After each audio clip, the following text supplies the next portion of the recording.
The likely explanation for Dr. Eben Alexander's powerful near-death experience. When the brain is subjected to strong aggression or torment, the encephalic structure may suffer a disruption, that is, loses the power to hold consciousness in it.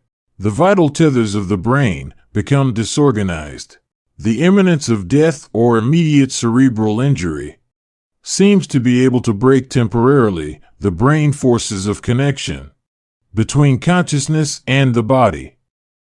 A big fright, a strong threat, a strong impact, a very intense emotion, and some illnesses and organic situations can generate an NDE state and the out-of-body experience.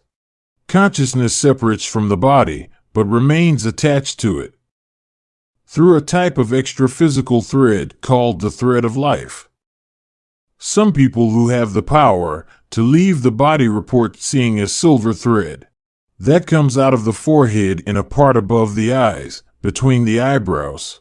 In the case of neurologist Eben Alexander, he was under a strong effect of anesthetics and meningitis in the ICU in an induced coma. His brain was full of pus.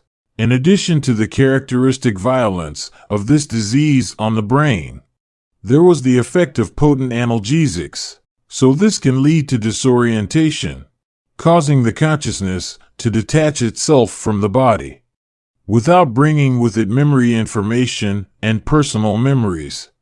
He knew nothing of the human life he had, was unaware of any past. It was like he was born in that moment, possessed only a pure conscience, didn't remember seeing himself leave his body in the hospital, and he just popped into this other dimension. Then this consciousness awakened in an underground place, gelatinous, earthy brown, with many roots, as if he were an earthworm, and animalistic faces bubbled before him. He simply existed there without questioning anything. The beginnings of life on Earth were primitive and precarious. Only then do we evolve and gradually become more complex. Perhaps the genetic memory of evolution led to this location. Or maybe it was a primitive mode of purgatory. He moved in this brown jelly with roots where there were metallic sounds underground. That impacted being his. These vibrations penetrated his structure and caused discomfort. Gradually the situation got worse. Had been in this state for a long time. And sounds began to emerge with bizarre and frightening melodies. Dark rhythmic sounds, which he himself intuited to have been sung by him at some point in his existence. Very negative screams and howls also emerged. And that started to scare him a lot. He felt vulnerable and unprotected. The environment became inhospitable, and his instinct wanted to get out of this situation. At one point, he saw a light at the top, and he headed for that glow, where he saw himself enveloped by this luminosity, and everything changed. He became a point of consciousness on the wings of a magnificent being that resembled the appearance of a butterfly, and on the other wing there was a beautiful young woman, about 20 years old. She had perfect beauty and deep blue, luminous eyes.